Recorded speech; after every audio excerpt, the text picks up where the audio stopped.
Picks, the colourful saga of vintage celluloid guitar plectrums, written by Will Hoover, published by Miller Freeman Books, 1995. Read by Tron Davidson. Preface. Picks. Funny little things. Nobody takes them seriously, confined to the musical periphery as picks are. Unnoticed. Humble. Overshadowed by performer and instrument. Residual servants that go about their task without fanfare, never to be included in a bow or curtain call. Ready to serve without notice, day or night, asking nothing, loyal as old dog Tray. Unnoticed, but not altogether unloved. People are married to their pick, said Collier Thelen, who operates a music shop on the big island of Hawaii. They carry it in their wallet because it's their perfect pick, and they don't make 'em that shape anymore. And if they lose it, they grieve. Picks are an important part of the guitar, you know. They're where the tone comes from. And yet, they are relegated to the edges of the shop and are not mentioned. Think of the great picks that are lying around forgotten in old guitar cases. One might imagine picks are an expendable item in the grand scheme of things. But then, imagine a world with no picks. Nothing but muted mandolins and bare-fingered banjos. No sounds of Doc Watson, Chet Atkins or Stevie Ray Vaughan. Imagine every guitar without a pick. You might as well imagine a song without a tune. Imagine where that would leave rock and roll, or country, or jazz. But there are picks. Fantastic picks of assorted shape and design, made of ebony and ivory, stone and silver. Kaleidoscopic, translucent celluloid picks in stunning colours. Miniature works of art. Engineering marvels, complete with fantastic inventions to ensure that they won't escape fleeting fingers and fling off into space.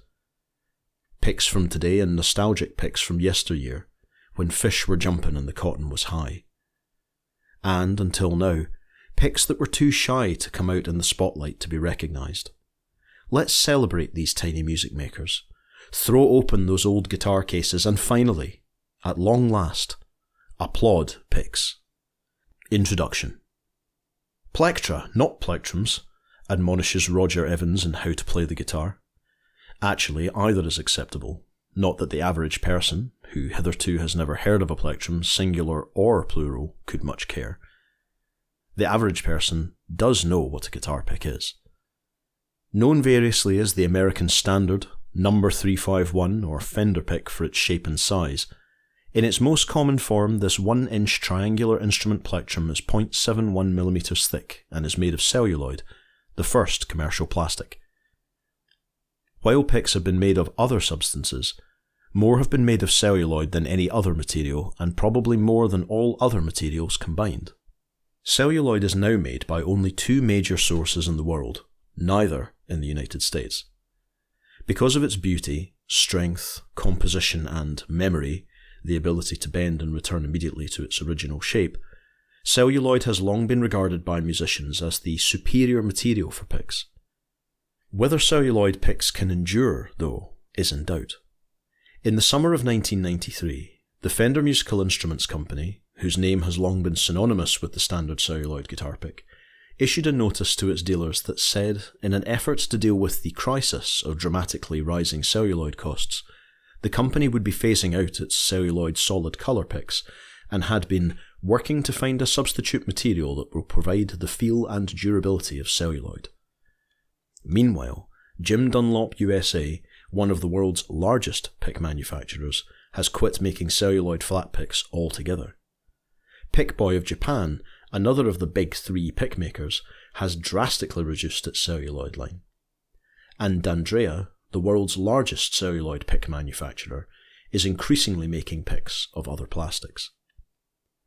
As one guitar dealer put it, it will be the end of an era if they stop making picks of celluloid. But the golden age of celluloid plectrums has already come and gone. There are about a half-dozen celluloid shapes currently on the market. By contrast, during the 1930s and 40s, D'Andrea offered varying colour patterns in more than 4 dozen sizes and shapes, including picks with corked rings, corrugations and hand-feathered edges for professionals. The search for the ultimate plectrum material is nothing new. Over the years, picks have been made of ostrich, raven and eagle feathers, ivory, fibre, bone, coconut, stone, ebony, casein, brass and steel, not to mention tortoiseshell and celluloid. In their quest to create a more perfect pick, inventors since the turn of the century have employed wire loops, holes, holders, twists, rubber plugs, sandpaper, notches, shanks, indentations, finger bands, multiple points, triple-decker fan shapes, and a special flat pick adhesive rosin called gorilla snot. No one knows where old picks go to die. Some have merely retired to aging mandolin cases. Those that do make an appearance present a captivating tale. Equally fascinating, the story has never been told. In the United States alone, there are 19 million guitar players. Most own at least one pick. Acknowledgements. This book was inspired by an event that had nothing to do with guitar picks. True, as an erstwhile troubadour, guitarist and recording artist, I'd owned my share of Fenders over the years. But what of them, really? A pick is just a pick. No. The impetus here was a vintage fountain pen fair in Honolulu, Hawaii, in the early 1990s. It was at this affair that I encountered an assortment of writing instruments, with names like Waterman, Wall Eversharp, Schiefer and Parker, that had been produced between 1900 and the mid-1940s. 1945 was the year a crafty entrepreneur named Milton Reynolds introduced something called a ballpoint pen, right on the ball, and overnight fountain pens became the stuff of romance. What I saw at the fair were ink pens made of translucent plastics of striking design. Extraordinary plastics called radite and permanite and pyrrolin. Plastics that at once left me mystified as well as vexed. Why, I wondered, can't plastics be made with such deep, rich colours anymore? No one at the fair could offer an answer. I decided to find out. Radite turned out to be the name Walter Schiefer had anointed the material he used to produce the first commercial plastic pen in 1924.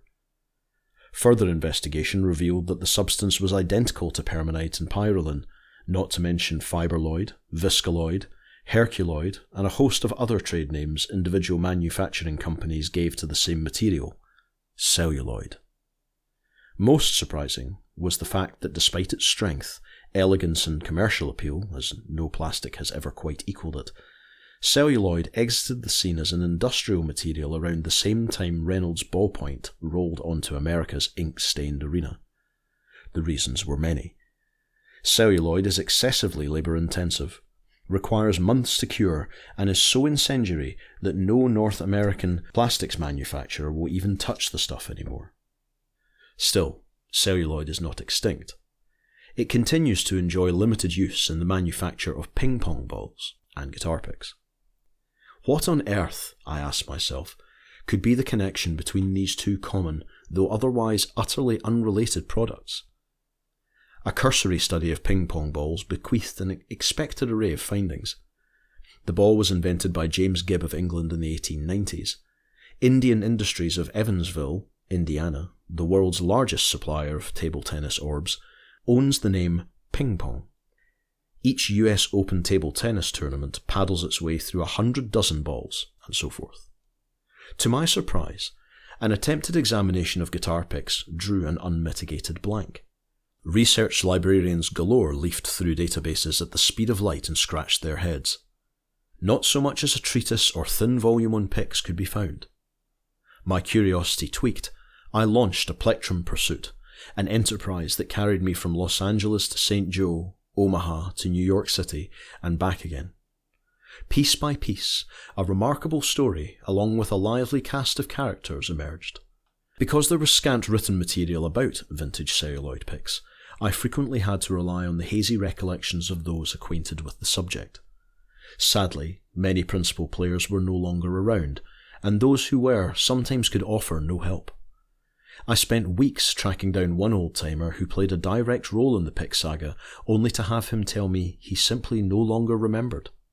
I succeeded in locating the whereabouts of Luke Hart, undoubtedly an amazing character who devised several of the oddest plectrums ever made, only to be told he had died 6 months earlier. The story presented here is as accurate as is possible under the circumstances. Often I had to take whatever details were available and draw conclusions regarding those which were not. Nevertheless, assumptions were based on careful analysis. Primarily, this book was a labour of affection. Having chanced upon a topic which had not been covered, I savoured the opportunity to pursue it to a conclusion. The number of people who assisted me in this end is too long to list in total here. However, the following are those who made a special contribution and to whom I am most thankful. First and foremost are Tony and Rosemary D'Andrea, without whom this book would not have been possible. They not only contributed vital background information about D'Andrea manufacturing, but put me in contact with others, including their competitors, who could add further insight. They provided many of the rare and vintage picks featured in these pages. Thanks also to Patrick McCaffery, Charlie Lusso, Marie Bartolozzi, Victor D'Andrea, and the whole gang at the D'Andrea factory. Special kudos go to two other individuals who supplied essential and hard-to-find pick catalogue data dating back to the 1920s and before. Michael Lee Allen, a Chicago-area musician and music dealer, and Mike Mayer of Vintage Paper in Platteville, Wisconsin. I am especially indebted to Jerry Hirschman for providing a detailed background of Herco, as well as a sense of the heady days of the music manufacturing industry from the 1940s through the 1970s. Similar thanks to Joe Macey, Mel Bay, Jim Dunlop, Sam McRae, Tom Silva, Sidney Davis, Eiler Gantz, and Don Randall. My appreciation also to Julie Janak at JD Incorporated, Devin Duran of Skyline Unlimited, makers of Le Pic, and Greg Collins of Legend Picks. The hundreds of vintage picks featured in this book came from scores of individual sources scattered across the country. In particular, I would like to say thanks to Omaha, Nebraska luthier John Hargis, Irvington, New York vintage instrument dealer Sid Glickman, and Stanley J., president of Mandolin Brothers in Staten Island, New York.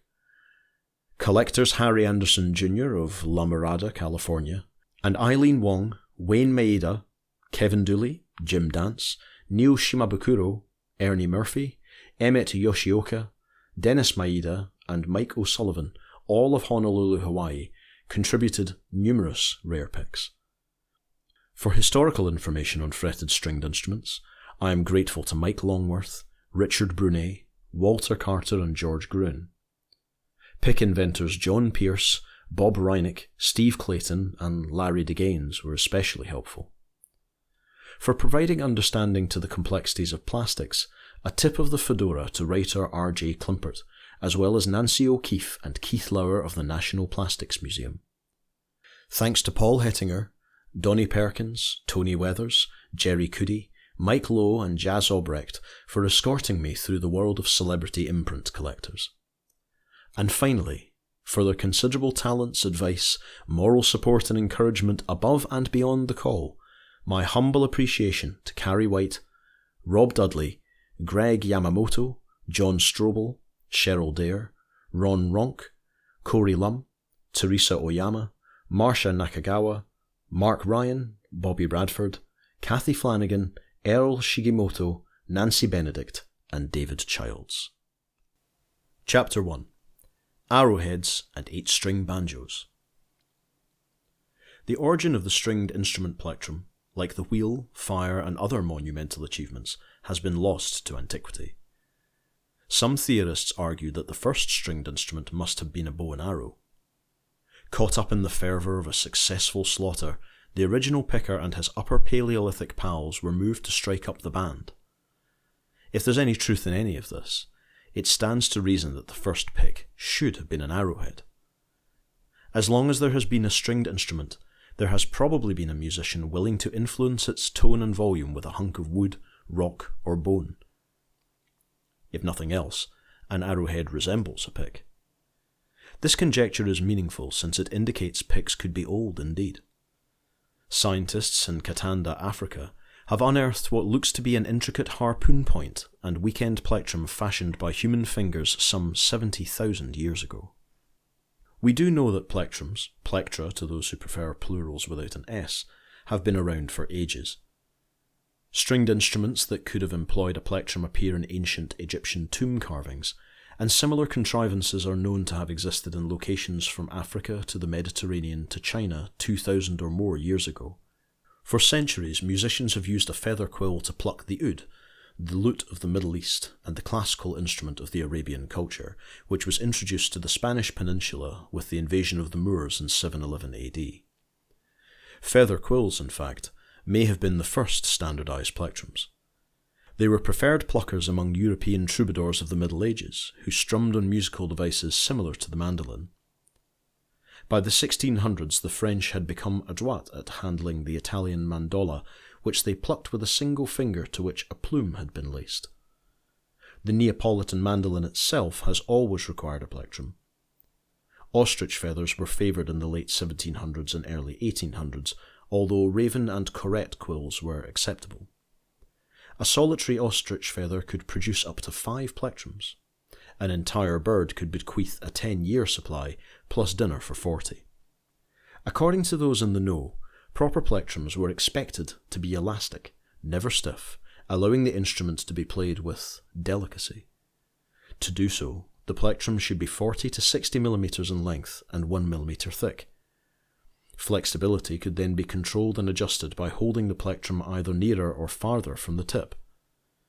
Those who were vexed by a quill's habit of fraying at the end could take comfort in the words of musician Leon de Naples. "It is wrong to trim the quill when it has become a little wispy," he wrote. "A little beard is always good, at least for making the notes more solemn and velvety." Solemn, velvety notes notwithstanding, by the late 1800s quills had been upstaged by what musicians came to regard as the superlative plectrum material, the outer casing of an Atlantic hawksbill sea turtle, otherwise known as tortoiseshell. While everything from ivory to cherry bark had been tried, tortoiseshell picks, made by hand from shells that had been heated and flattened, seemed to offer a most desirable combination of flexibility and tonal qualities when used to palpitate a taut strand. Tortoiseshell picks made in Europe were imported to America prior to the turn of the century. The first pick ever patented in the United States was a long, thin tortoiseshell wedge used to vibrate the strings of the banjolin, an 8-string banjo-mandolin combo designed in 1885 by John Farris of Hartford, Connecticut. It is of interest to note that Farris's pick was considered less of an accessory than a component of the banjo itself. But other than their tendency to snap, tortoiseshell picks had fundamental drawbacks. Foreign tariffs and hawksbill sea turtles being what they were, the stuff was expensive and supplies were limited. It was the sort of problem the manufacturing industry was facing with every manner of raw material, from ivory to rubber to silk. For those charged with supplying accessories to a growing population of minstrels, it necessitated the need to find an acceptable tortoiseshell substitute. Plectrums were made from sole leather, oxhorn and gutta percha, a hardened gum sap from the wild trees of Borneo. But these substances were lacking, too breakable, inflexible, or not capable of achieving a desired tone. The answer was to be found in an amazing new substance that was unlike anything the world had ever seen, a miracle man-made product that would spawn a colossal industry and radically alter society: celluloid, the first commercial plastic. Chapter 2. The Ballad of John Wesley Hyatt and Frankenstein's Plastic. Dear Mr. Hoover, I have heard you are writing a book on guitar picks. I wonder if you are aware that they can be deadly. During the 1980s, while living in Boston, I bought a 1957 Fender Stratocaster. One day, while practicing a subtle 2-chord riff at top volume, I set my pick on a counter to see if a little finger picking would serve to embellish the lick. It did, and I became so excited I removed the lit cigarette from my mouth to better concentrate on my hands. I set it on the pick. Moments later, I heard a whoosh, and a thick cloud of whitish smoke began to rise from the pick. It was burning like the fuse on a stick of dynamite. I fled the room. Please warn musicians to be careful not to hold a guitar pick near an open flame or lit cigarette. I shudder every time I see live concert footage of Jimi Hendrix lighting his guitar on stage. That man took incredible risks. Yours truly, Chris Neal. Chris is lucky he didn't burn down the whole Stratocaster. His reference to dynamite wasn't far off target. That pick he was using for a cigarette holder was made of a material that's a first cousin to gun cotton, an explosive used in the American Civil War. To understand why anyone would make a pick out of such volatile stuff, we must travel back to Albany, New York, in the late 1860s and meet printer John Wesley Hyatt, the son of a blacksmith who was about to make a discovery. As one account goes, it happened while John was nursing a wound with a medicinal camphor ointment over which he had slathered collodion, a viscous solution that, once dried, formed a thin, waterproof bandage. Collodion had been used extensively on the battlefield earlier in the decade. Meanwhile, over at Albany's firm of Felon and Colander, officials were wrestling with a different dilemma: how to cope with a diminishing world ivory supply. Since the company was involved in the manufacture of ivory billiard balls, the issue was of no minor concern. Having failed to come up with a suitable alternative, Felon and Colander tried another tack and offered a $10,000 prize for the patent rights to an ivory substitute. Hyatt, an enterprising young fellow, had endeavoured to win what in those days amounted to a king's ransom by creating ivory-like materials of pressed wood pulp and gum shellac.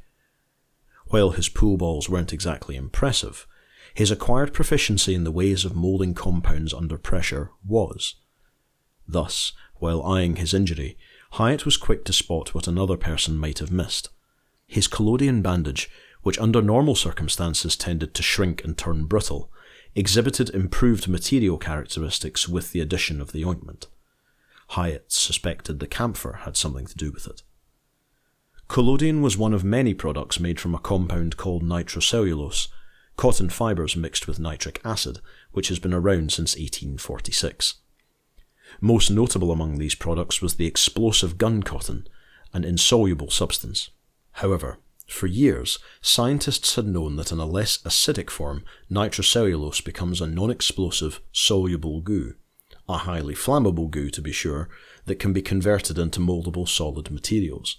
Trouble was, no one had ever found a plasticizer that would prevent the end result from shrinking and turning brittle. Inventors were motivated to continue their solvent search because the rewards seemed so promising.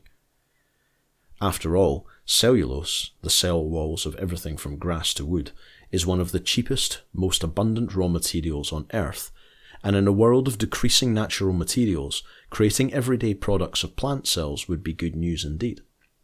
So everything from linseed to castor oil was stirred through the nitrocellulose, always with less than stirring effects.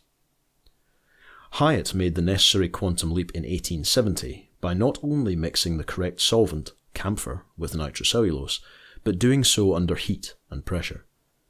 The result was celluloid, a product so revolutionary that for a time no one seemed to know what to do with it. Hyatt knew he was onto something though, and had a ready source of supply with which to experiment, the government's Civil War gun cotton stockpile. Naturally, Hyatt attempted to produce celluloid billiard balls, but these didn't work well. According to at least one saloon owner out west, they had a habit of exploding when struck with sufficient force by another ball. It wasn't the blast that bothered the barkeep, Hyatt later recalled, but that instantly every man in the room pulled a gun. So, with the assistance of his brother Isaiah, Hyatt turned to making celluloid false teeth. These too were a losing enterprise since most people preferred to gum their food rather than chew it through the ever-present rancid minty flavour of camphor.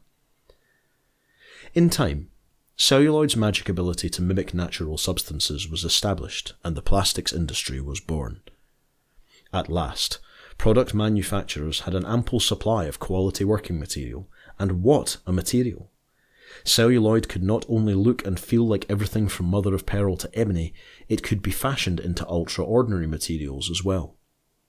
Artisans, long since forgotten, cleverly exploited celluloid's unique translucency to create dazzling designs in rich, variegated colours. Since celluloid begins as a cool, dough-like substance, everything from dye swirls to gold flakes to microscopic fish scales could be incorporated into its patterns. Celluloid was never inexpensive in the sense that people think of plastics today. Tin and rubber, for example, were less costly. But celluloid was far more affordable than such exotic materials as ivory or tortoiseshell, which were the domain of the affluent and privileged. Celluloid allowed the middle class to possess life's elegant, everyday articles. In so doing, it transformed the structure of society. The list of plastic products was virtually endless, and included cuffs, collars, razor handles, combs, thimbles, brushes, mirror casings, knobs, picture and eyeglass frames, dice, toys, novelties, compact cases, jewellery boxes, piano keys, photographic films, ping-pong balls and fountain pens. In the case of stringed instrument plectrums, celluloid was singularly suitable. Where tortoiseshell picks were scarce and expensive, celluloid picks could be had for a song. Nearly identical to tortoiseshell in feel, appearance and timbre when laid to a string, celluloid improved on tortoiseshell's flexibility. Celluloid picks could also be produced in any thickness gauge. More significant was celluloid's muscle power. It has the highest tensile strength of any thermoplastic material, and what is known in the plastics biz as memory, meaning its ability to be bent and returned to its original shape instantly. Memory is essential in a plectrum because any pick suffering from amnesia will soon be out of sync in the split-second world of stringed instrument twang. Celluloid mandolin picks were available by the turn of the century. Back porch pickers could order them for 10 cents a dozen out of the 1907 Sears catalogue, each pick guaranteed to be very pliable and well adapted for tremolo. By that time, celluloid was already replacing tortoiseshell as the primary pick material. It is important to remember that while celluloid was the first commercial plastic, it was not the first synthetic material. Credit for that goes to Leo Hendrik Baekeland, who in 1909 transformed formaldehyde and carbolic acid into long chains of molecules called polymers. The first man-made compound formed completely by chemical reaction, bakelite, which was as inappropriate for making plectrums as celluloid was for making billiard balls, paved the way for the synthetic materials revolution of the 20th century. Materials that, unlike celluloid, were relatively mild-mannered. Celluloid, by contrast, is a semi-synthetic material, half natural, half unnatural, and in this light we discover its most fascinating and cryptic characteristic. Like Frankenstein's monster, Mary Shelley's infamous half-natural, half-unnatural creature, John Wesley Hyatt's creation possessed a dark side. Perhaps it is simply too much to expect the most beautiful plastic ever invented to be refined as well. Or maybe it was simply the call of the gun cotton. Whatever, celluloid remained forever erratic. For reasons no one seems able to explain, celluloid occasionally combusts spontaneously. It gnarls, warps, cracks, fades, liquefies, crystallizes, rots from the inside and otherwise goes hideous. It is hygroscopic, meaning it perpetually seeks moisture to which it is sensitive. It can be the model of stability for decades and then, without warning, turn bad. It can do all of this on its own, without so much as a spark of outside interference. But introduce it to fire, its mortal enemy, and the outcome is always combustible. The list of factories handling celluloid that have got up in flames during the 20th century is a long one. For years, celluloid makers waged a campaign to correct its diabolical disposition. Stabilizers were eventually added. The formula was modified. In the end, celluloid's major character defect, extreme volatility, could not be disciplined. Moreover, its fiendish mood shifts proved to be utterly unpredictable. Consequently, science focused on devising a plastic that would mimic the great copycat itself, the best being cellulose acetate, a non-flammable thermoplastic material that lacks celluloid's tensile strength and memory and is unsuitable for stringed instrument plectrums. One by one, product manufacturers began turning to other plastics, acetate, acrylics, and nylon. Where once there had been 4 giant celluloid manufacturers in America, including DuPont, eventually there were none. Except for Italy and Japan, which continued to produce the first plastic, celluloid was, for all practical purposes, a thing of the past by the 1940s. In the early 1990s, after a break of 5 decades, Italy and Japan began manufacturing celluloid fountain pens once more.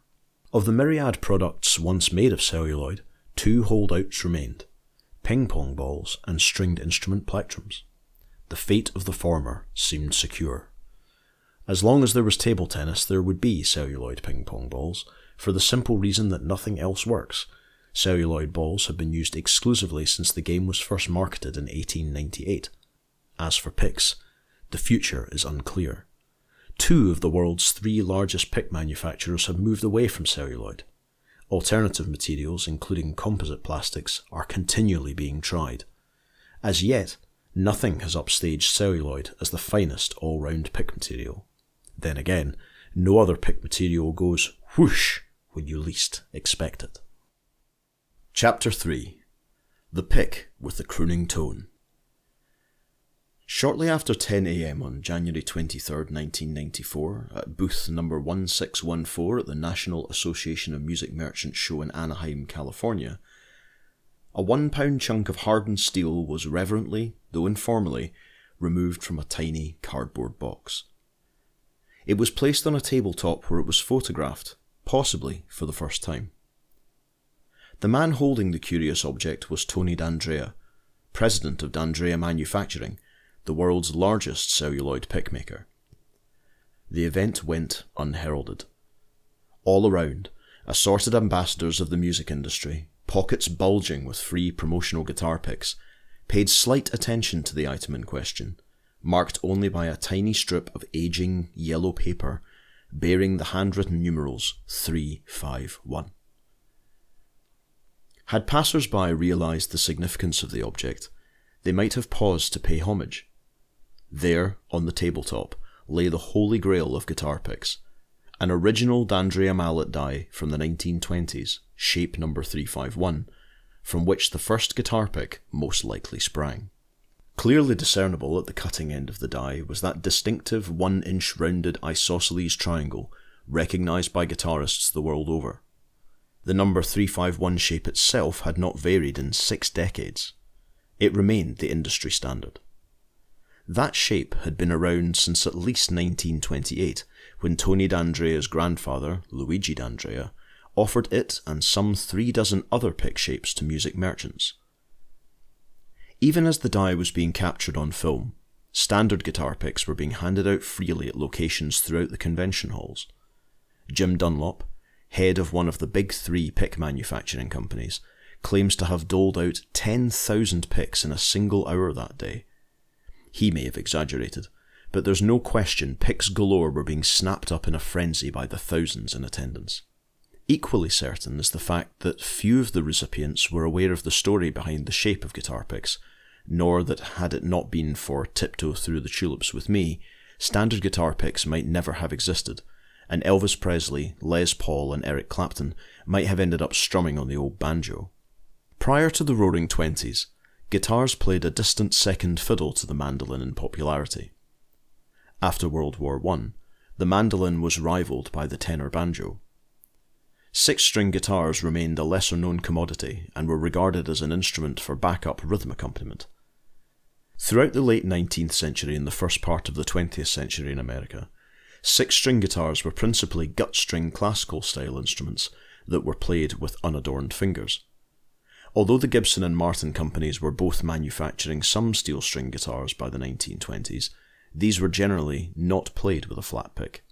Mississippi blues guitarists such as Blind Lemon Jefferson and Robert Johnson employed a distinct finger-picking style, as did Southern country pickers Riley Puckett, Sam McGee and others. Flat picks or plectrums were strictly mandolin and banjo accessories. Musicians asking for guitar picks at their neighbourhood music emporium were shown the thumb and finger pick selection. All that was about to change with the advent of radio, phonograph records, the talkies, and a young vaudevillian named Nick Lucas. Born Nicholas Lucchese in Newark, New Jersey on August 22, 1897, Lucas was an accomplished musician by his teens, having mastered both the mandolin and banjo. But Lucas' legacy to the world of popular music would be his style of singing while playing the guitar with a flat pick. Lucas started out in 1915 playing backup banjo and guitar with a band in New York. In the early 1920s, for the Pathé label, he was the first person to record guitar solos on wax cylinders. One of those recordings was titled Pickin' the Guitar. Following successful tours in America and Europe in the early 20s, Lucas entered the burgeoning medium of live radio via the Oriole Orchestra at Chicago's Edgewater Beach Hotel and became an overnight singing sensation. In 1925, he signed a contract with Brunswick Records, released several hits, and along with such artists as Gene Austin, Blossom Seeley and Johnny Marvin, pioneered a new form of intimate music that would make showcase legends of the likes of Rudy Vallee, Ruth Etting and Bing Crosby. In 1929, Lucas landed a role in one of the first all-talkie Technicolor movies, Warner Brothers' Gold Diggers of Broadway. The musical featured tunes written by New York songwriters Al Dubin and Joe Burke, including Tiptoe Through the Tulips with Me, which Lucas warbled while playing the guitar with a flat pick as a chorus of young maidens frolicked through a field of artificial flowers. The audience loved it. Lucas, who by then was billed as the crooning troubadour, had the smash of his life with Tiptoe Through the Tulips. Thanks to him, musicians were swapping their banjos and mandolins for 6-string guitars, and the world of popular music would never be the same. Lucas, along with guitar virtuosos Eddie Lang and Roy Schmeck, brought the steel string guitar to the forefront as an instrument in its own right. But Lucas made another contribution to popular music that should not be underestimated. He established the guitar pick. Lucas used what came to be referred to as a plectrum-style guitar pick, and although he may not have been the first guitarist to use a plectrum, he popularised the practice just as he popularised the 6-string guitar itself. After Gibson's Nick Lucas guitar was introduced, the Nick Lucas guitar pick made its debut. Sometime in the early 1930s, Joe Nicomede, friend and colleague of Luigi D'Andrea, worked out a deal with Lucas. Nicomede, an Altoona, Pennsylvania music teacher, agreed to pay Lucas a royalty to market flat picks bearing the Lucas name. D'Andrea agreed to manufacture the line. The shape Nicomede and Lucas chose was the number 351, which in all probability D'Andrea designed himself, possibly with the help of Lucas. The finished product featured a stylised impression of the artist's name, the first guitar pick to bear an imprint. Unlike any pick before it, this unique design was exclusively associated with a guitarist. Thus, it became forever linked with the guitar. The number 351 was, and still is, the guitar pick. Like most D'Andrea shapes, the number 351 shape was never patented, meaning anyone was free to use it. Nevertheless, for many years, even competing pick marketers referred to it as the Nick Lucas shape.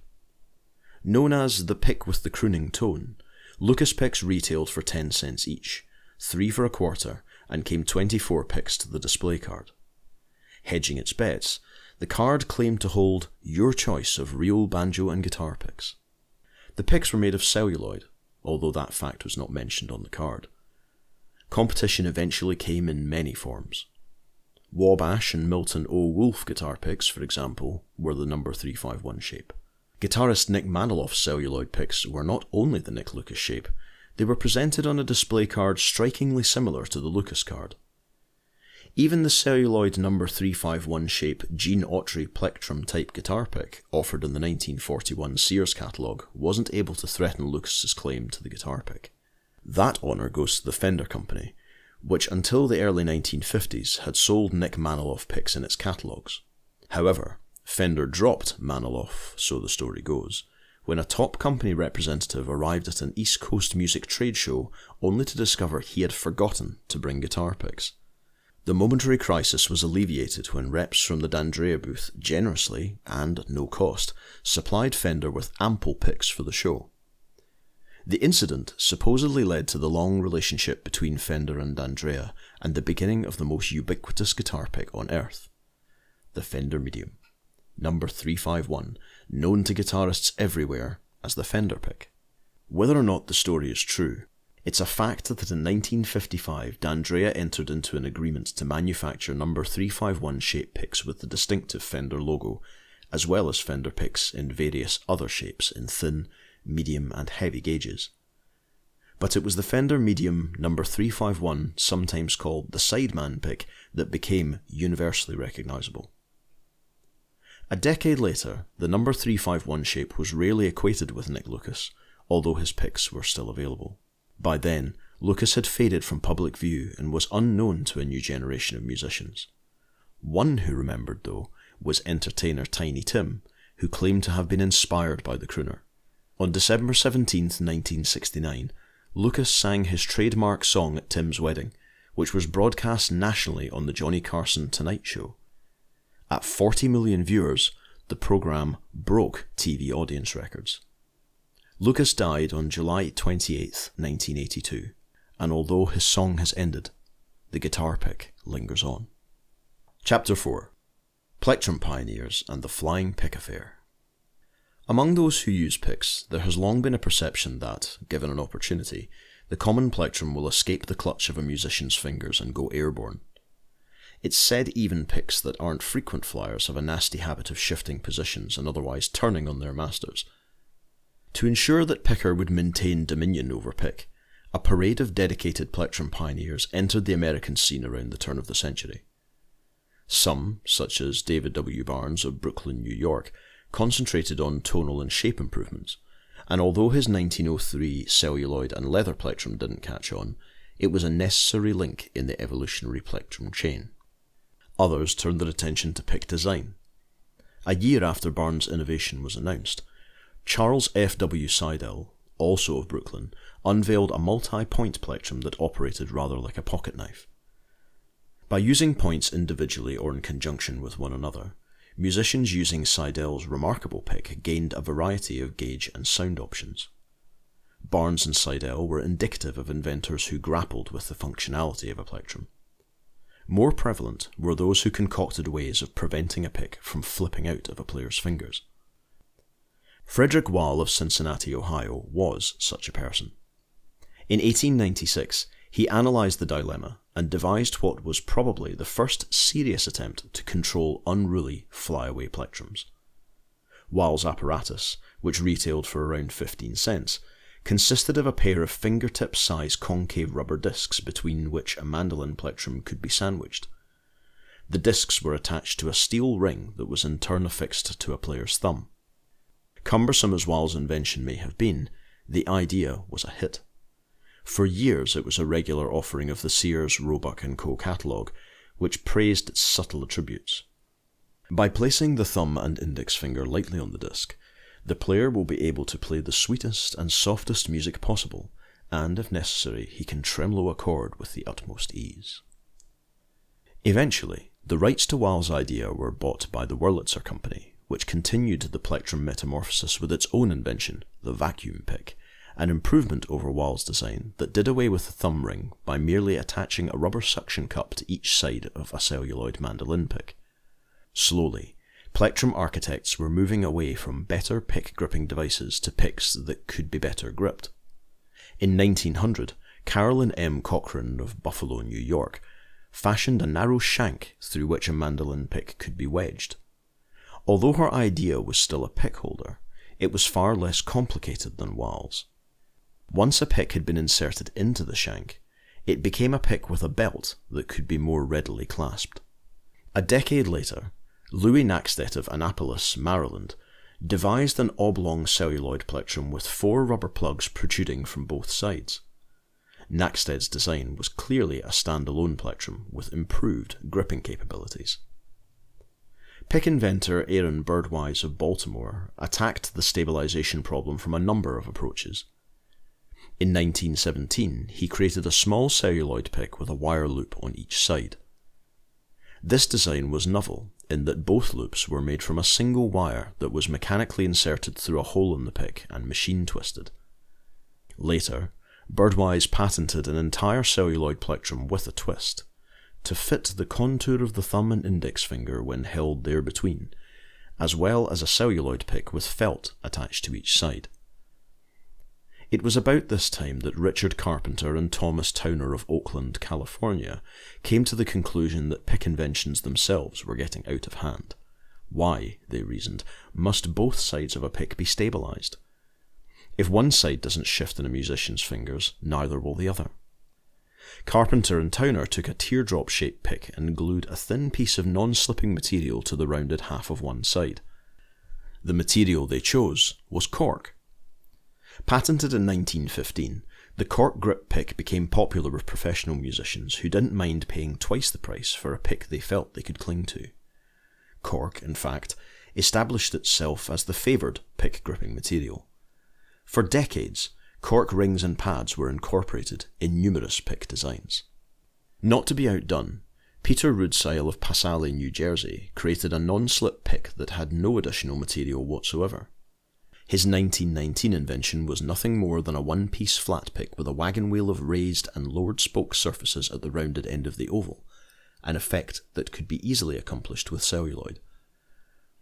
Rudisell's concept was revolutionary. Realising that pickers required nothing other than something to sink their fingerprints into, pick makers responded by creating celluloid wafers bearing everything from cross hatches to high-relief imprint logos. And the person pickers have most to thank for providing such plectrums was the greatest pick pioneer of them all, Luigi D'Andrea, a Neapolitan bon vivant, amateur mandolin player and vacuum cleaner salesman. D'Andrea's contribution to the plectrum saga is so notable that picks could rightly be categorised either BD or AD, before or after D'Andrea. D'Andrea immigrated to New York City in 1902 from Lamis, Foggia, Italy at age 17. He was a robust, passionate dreamer with a stormy temper and a zest for music, cigars and fine cuisine. At the height of his career, he was fond of commandeering the kitchens of neighbourhood Italian restaurants and personally preparing dinner for 30 or more friends and music business associates. Above all, D'Andrea was ambitious. He wanted to earn his mark. But following World War I, he earned scarcely a subsistence wage and was living with his family in a cold water flat off Mott Street in New York's Little Italy.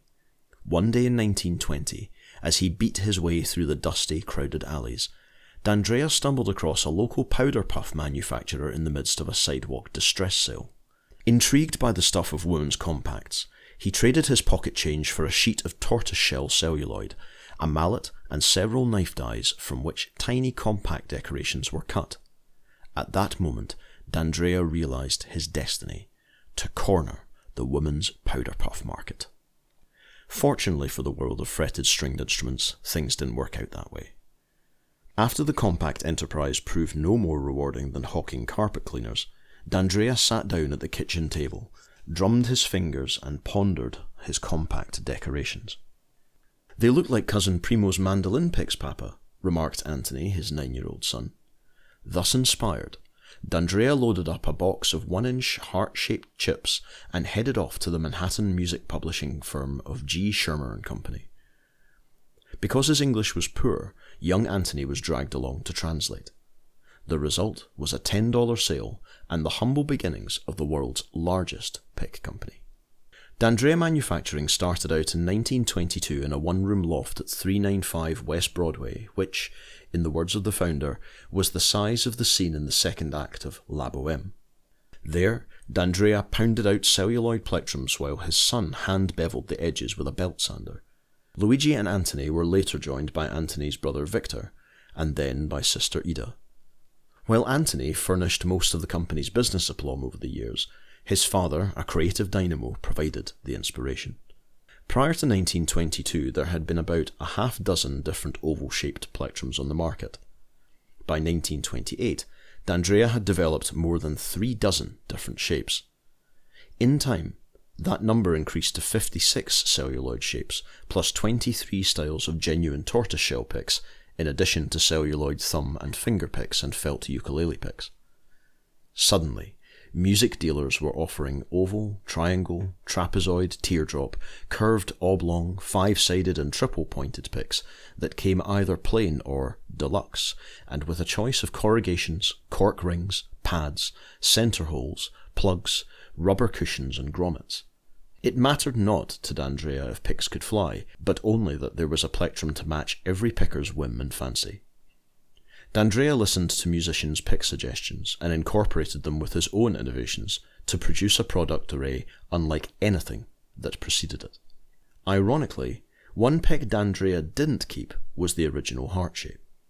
In its place, he created a slightly smaller pick that was virtually identical except that the heart was closed at the top and the opposing sides were straightened. This pick, which D'Andrea originally dubbed the number 44, was later called the number 351. It would become the most familiar pick shape of them all. Throughout the 1930s, 40s and 50s, D'Andrea manufacturing dominated the world's wholesale pick market, unchallenged by any major competitor. D'Andrea cornered the lucrative OEM business. It stands for Original Equipment Manufacturers, which, in this instance, meant such instrumental giants as Gibson, Martin, Fender and Gretsch, for whom D'Andrea made picks. The company established the pick imprint industry, standardized pick thickness gauges, and was the only outfit in America to make genuine tortoiseshell picks, a practice the company ended in the mid-1970s when hawksbill turtles hit the endangered species list. For much of this period, D'Andrea manufacturing was content to supply picks for the industry while staying in the background. Few musicians realized that whatever brand of pick they were using, in all probability, it had been made by D'Andrea. The 7-page guitar, mandolin and banjo picks section of the 1949 catalogue from David Wexler & Co., a Chicago-based musical supply house, was typical. In addition to celluloid picks from Wexler's own Wabash and generic house brands, the catalogue listed celluloid picks from Nick Lucas, Nick Maniloff, Bob Clifton, George Barnes and DA Products, all of which were made by D'Andrea. DA Products, of course, was D'Andrea's own brand, but nowhere on the display or picks was the D'Andrea name mentioned. It wasn't until the mid-1960s that D'Andrea got its first taste of rivalry. It came about largely because of the inventions of the last of the great pick pioneers, Joseph Moshe of Beverly Hills, California. Moshe's most noted plectrum contribution seemed like nothing really. In fact, it was nothing. Moshe patented the whole. Although Luigi D'Andrea sometimes bought the rights to pick patents held by other inventors, he almost never protected his own ideas, including that of drilling a hole through the centre of a pick. Moshe did that himself in 1963, but it wasn't Moshe's hole that changed things for D'Andrea manufacturing, but his argument for putting it there in the first place. According to Moshe, it was to obviate any tendency for the plectrum to slip out of the grasp of the player. In other words, we were right back to flying picks. The hole was necessary, insisted Moshe, because his pick was made of something even more difficult to grip than celluloid: nylon. And while Moshe's picks themselves would never present a threat to D'Andrea, his material idea caught the eye of one firm that soon would: Herco, the company that made the nylon pick famous. Chapter 5. The Golden Age of Plectrums, 1925 to 1955. The Golden Age of Plectrums began in the second half of the Roaring Twenties, that complex though fabulous post-World War I period of youthful rebellion and prosperity that broke the moral shackles of the Victorian era and unleashed both the Jazz Age and the lawless decade. It was a time of prohibition and outrageous excess in which popular music played a crucial role. For every short-skirted, long-legged flapper who danced the Charleston and behaved scandalously in public, there was a ukulele-strumming, coonskin coat-clad chic ready to light her cigarette. It was all designed to be thoroughly modern. The period was defined by Percy Mark's social commentary, the Plastic Age. Stutz Bearcats were the rage. Car radios had entered the American mainstream, as had tube lipstick, pop-up toasters, crossword puzzles, electric razors, jukeboxes, motels, and Luigi D'Andrea's full line of stringed instrument plectrums. In their own minute way, picks were a perfect complement for the times. They were accessory, they were colourful, and they were plastic. Most of all, they were a piece of the musical phantasmagoria. Talkies, radio and phonograph records were popularising instrumental music as never before. Jazz bands featured plectrum-wielding banjo and guitar players. Increasingly, the public fell under the influence of plectrum-style guitarists such as Eddie Condon, who in the late 20s hosted basement jam sessions in Chicago with the like of Bix Beiderbecke and Benny Goodman. To be sure, stringed instruments wouldn't approach the popularity they would enjoy in the 1960s, but from a standpoint of quality picks, musicians were given a stunning assortment to choose from between 1925 and 1955. There were dozens of shapes and patterns swirled and mottled. For mandolins, the selection included tiny half-inch ovals and whopping 2-inch teardrops with variations in between. Banjo picks came in a range of wide ovals and big triangles. Practically any shape was acceptable for the guitar, but predominantly, the preferred guitar plectrum was the 1-inch round isosceles triangle. In making these plectrums, attention was paid to detail. Often, picks were hand-cast with mallet and die, and the edges individually beveled with a sander. Unfinished picks without bevel edges were available at a discount. After the die casting process became automated, the edges were rounded by running the picks through industrial tumblers mixed with lubricants and abrasives that included volcanic pumice and crushed corn cobs. Even then, the inner point edges on deluxe picks used by professionals were often feathered by hand, similar to the edges of an airplane prop. Generally, picks of this period came in 3 gauges: light, 0.02 of an inch, medium, 0.03 of an inch, and heavy, 0.04 of an inch. The Roaring Twenties crashed and burned with the stock market on October 29, 1929, but stringed instruments and the picks that went with them fared well during the Great Depression. Music provided a form of cheap entertainment as well as a needed morale booster for the impoverished masses. The Grand Ole Opry, which made its radio debut in 1927 and featured stringed instrument virtuosos of every stripe, became more popular when listening to the parlour radio was all many people could afford in the way of amusement. Grateful Americans who tuned in regularly came to regard country performers such as Jimmie Rodgers and the Carter family as their own kinfolk.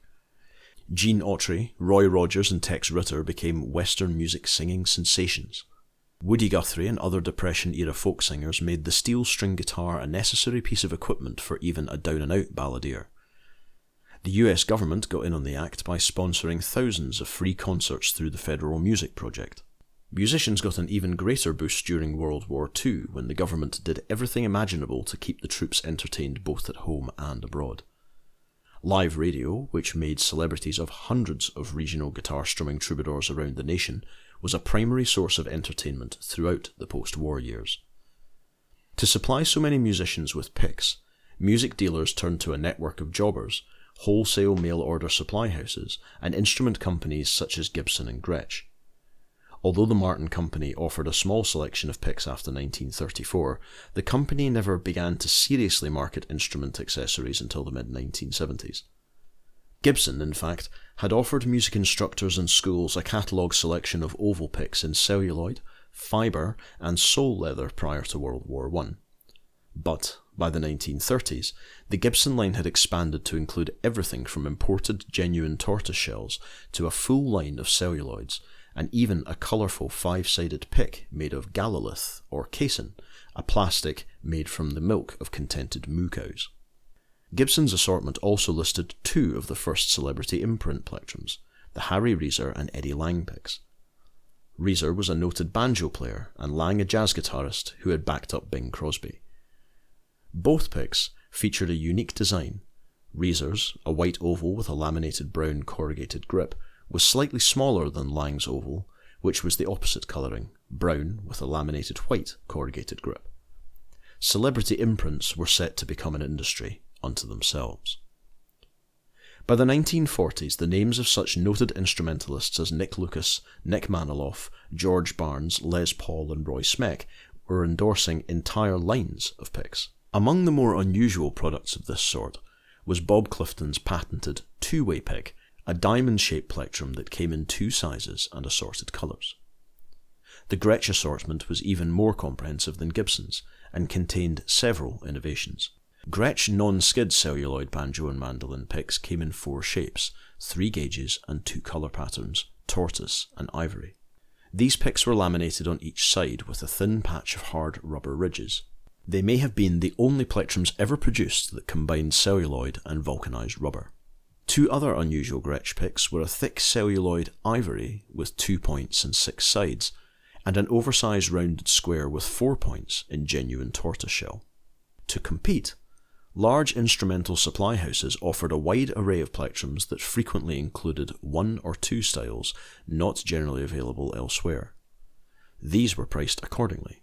For instance, the 1934 catalogue of Targ & Dinner Incorporated, a music mail-order company out of Chicago, had a moire grip celluloid oval, which at $10 a gross was twice the price of a plain celluloid in the same shape. Even more impressive were the company's 3-pointed and crescent grip picks. The triple pointer looked like a pinwheel, while the crescent grip was an oval with a small quarter-moon strip of celluloid at the rounded or top edge. Both of these beauties came in assorted colours and sold wholesale for $8 and $13 per gross, respectively. The mosaic or assorted colour picks of the era were an example of the extraordinary attributes of celluloid that cannot be duplicated with any other form of plastic to this day, although celluloid's cousin, cellulose acetate, is capable of coming close. Celluloid can be made in a rainbow of opaque, translucent or variegated colours. Moreover, as a thermoplastic material, celluloid can be reheated and reshaped over and over, similar to other thermoplastic substances, gold, wax or glass, for instance. Plastics manufacturers took advantage of these properties by ingeniously fusing leftover scraps of crushed celluloid, forming new sheets of breathtaking, multicoloured patterns. Around 1934, Luigi D'Andrea began to tout his cushion grip pick, which, said his catalogue, represented the only real improvement since picks were made. An overstatement that at least served to emphasise D'Andrea's pride in the design. D'Andrea had cushion grip trademarked, and the shape represented the company's logo. Resembling an Indian arrowhead, the pick itself came in 7 size and shape variations, and featured small grooves on the sides of each pick, around which a cushion rubber band was fastened. Cushion grips came in both celluloid and tortoiseshell. It's possible that D'Andrea created the design to spotlight his new line of genuine tortoiseshell picks, which were introduced around the same time. By 1946, cushion grips were available only in celluloid. All that was left of the cushion grip pick when the company introduced its 1952-53 catalogue was the logo. Luigi D'Andrea himself had faded to the background in 1953. He died a year later. In his place, the company promised a new generation of D'Andreas, Anthony and Victor, who have pledged themselves to maintain the same high standards established by their well-known father. What Anthony and Victor could not have foreseen, however, was that within 2 years they would face a challenge that would not only alter the music industry and the pick business forever, but change the fabric of society itself. Those naughty flappers and sheiks of 30 years before, who had so shamelessly shocked their mothers and fathers, were about to encounter a disturbing rebellion instigated by their own ungrateful offspring. It was, they were certain, a phenomenon that could only lead to the ruination of civilization, the advent of rock and roll. Chapter 6. Hail, hail, rock and roll, and the Great Pick Explosion. In the summer of 1955, a wave of energy slammed into the earth with all the force of a comet. The impact, as a matter of fact, had been caused in part by a comet, Danny Cedrone, lead guitarist for Bill Haley's backup group. Rock Around the Clock by Haley and the Comets ascended to the #1 chart position, where it remained lodged for 2 full months. The high-speed, frenetic tones Cedrone generated in the song's instrumental ride could only be produced by plucking the steel strings of an amplified electric guitar with a pick. It was something the average teenager hadn't heard before, pure rock and roll. It was enough to send youthful hormones, already raging in the July heat, into hyperdrive, and parents into a state of high anxiety. School officials, the clergy, politicians, Claire Booth Luce, Time magazine and Frank Sinatra expressed such moral indignation that kids everywhere were left little choice than to embrace the sound with exuberance. What's an adolescent to do in the face of authoritarian outrage? Before the fun posse could head rock and roll off at the pass, Chuck Berry whipped out his guitar and scored a direct top 10 hit with Maybelline. That was followed by Carl Perkins' top 5 smash, Blue Suede Shoes. Then, on January 27, 1956, Elvis Presley released Heartbreak Hotel, which promptly duplicated Rock Around the Clock's chart-topping position and longevity record. Rock and roll was here to stay. The sound emitting from so much harmonizing and picking was an interracial marriage of black rhythm and blues and white western swing and country. Heavily influenced by such performers as B.B. King and Muddy Waters, rock and roll featured a distinct 4/4 time signature that put the accent on the second and fourth beats. The effect was both primitive and kinetic, and a far cry from the smooth tunes of days gone by that accented the more civilized first and third beats. One result of the phenomenon was that it placed the six-string guitar, both electric and acoustic, squarely in the limelight of popular music.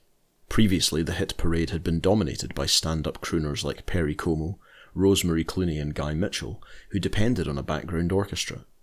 Overnight, they were joined by the likes of Chuck Berry, Bo Diddley and Bill Haley, who were not only backed up by guitars, but who played a guitar themselves. With a single twang, Elvis Presley's guitar practically blew away every other type of fretted stringed instrument that had preceded it.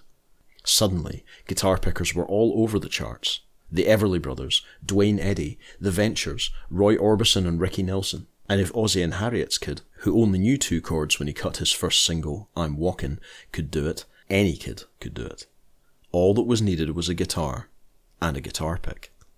Rock and roll marked the beginning of the decline of exotic mandolin and banjo picks, and the surge in demand for guitar picks, namely picks of the standard or Lucas shape. Rock and roll also effectively killed the term plectrum, an excruciating word containing far too many syllables for the average teenager to condone. Guitar accessories became an important business unto themselves. The D'Andrea Company, which up to this point had all but owned the pick manufacturing game, found itself facing competition. Initially, it came from the Hirschman Musical Instrument Company of New York, which had been around since 1940. The company's accessory division was called Herco. In the mid-1950s, the Hirschman brothers, Eddie and Jerry, unveiled Herco's number 720 assortment of celluloid guitar picks, which included shapes that previously had been considered mandolin and banjo designs. The 720 line, 11 flat picks and 4 thumb and finger picks, was made in Japan by the Atsuta family. Japanese manufacturers, who had been dealing in celluloid products in a big way since the end of World War II, were able to duplicate D'Andrea styles so perfectly that few musicians could tell the difference, although D'Andrea and Herco used differing celluloid tortoiseshell patterns. The early 1960s saw a second guitar boom with the advent of the folk music movement.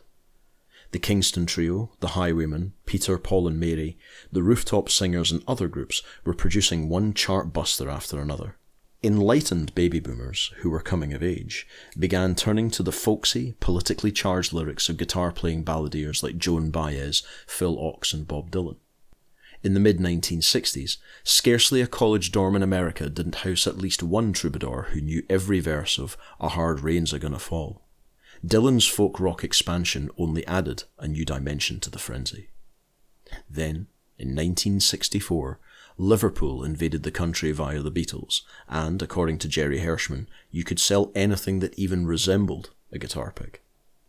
To deal with that kind of demand, Herco began the search to find a substitute for celluloid, which was volatile, increasingly scarce and time-consuming to produce. When the company took a squint at Joe Macey's nylon pick with a hole in it, it felt the answer had been found. Not only is nylon more durable than celluloid, but it can be both injection moulded or extruded into sheets for die cutting. And, if it lacked the raw beauty and tone purity of celluloid, the fans didn't seem to mind so long as it was marketed properly. And market nylon picks, Herco did. Herco introduced 2 nylon picks, a light gauge gold and a heavy gauge silver, which sold for 25 cents each. Both picks were the Lucas shape and employed a no-nonsense cross-hatch grip design. To accommodate a growing lower-end market, in 1966 the company announced its Flexilon pick assortment, 5 shapes in ghastly green that were made of a new durable material that will not break, chip or peel, and cost from a dime to 15 cents each.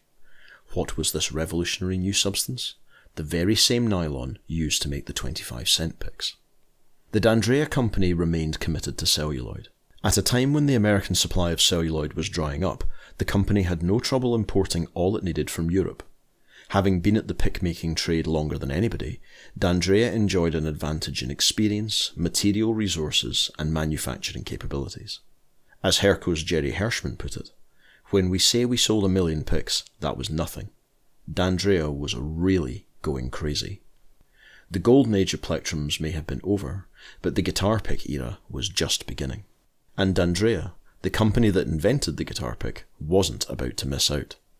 While D'Andrea began phasing out many of its wild mandolin and banjo shapes, it also re-standardized its own thickness gauges. Realizing he could get a higher yield for the cost, Anthony D'Andrea shaved his thin, medium and heavy gauge celluloid sheets by 0.002 of an inch each, making them 0.018 of an inch, 0.28 of an inch, and 0.38 of an inch, respectively. Translated into millimeters, the change is equal to the 0.46, 0.71, and 0.96 millimeter that have identified the gauge imprints on celluloid picks ever since. In the 1970s, Anthony's son Tony, an erstwhile rock musician, joined the company and introduced 3 additional celluloid gauges, 0.58mm, 0.84mm, and 1.21mm. Meanwhile, back in Japan, Shoji Nakano was orchestrating a pick revolution of his own that would one day touch America. Like Luigi D'Andrea, Nakano stumbled into the pick biz by happenstance, having started out as a dealer in gentlemen's accessory items. One day in 1961, Nakano paid a visit to the factory that produced his tortoiseshell shoehorns and became fascinated by a batch of small triangles made from leftover shell scraps. These, he was informed, were pick fingernails used to pluck stringed instruments. Intrigued, Nakano, a 36-year-old tinkerer who obviously had an acute sense of timing, bought 20,000 pieces of shell scrap and set up shop. His hunch that there was money to be made in instrumental fingernails proved correct beyond his fantasies. In time, his operation exploited the growing Japanese guitar market, which was clamouring for picks. Like pick makers before him who came to understand the limitations of tortoiseshell, Nakano turned to celluloid. His product line included the usual triangles, ovals and teardrops, as well as the standard guitar shape. A pick that cost him 3 to 4 yen to produce could be sold for many times that much. By his own account, interest in picks during this period was phenomenal. I just couldn't believe how profitable it was. So much so, he later remarked, "I kind of feel bad about it." At the height of production in the early 1970s, Nakano was turning out 700,000 picks a month. By the end of the decade, he had expanded his operation to Frankfurt, Germany, and devised a catchy new moniker for his company, Pick Boy. The company would go on to become one of the 3 largest pick companies in the world. But the ride wouldn't be as easy as Danny Cedrone's nimble riff on the recording that launched rock and roll. Looming on the horizon was Jim Dunlop, a Scot marketing genius who would turn a single capo idea into a guitar accessory and pick empire that would one day rival D'Andrea and Pick Boy and swallow Herco alive. By the late 1970s, the party was over anyhow, in the words of Jerry Hirschman.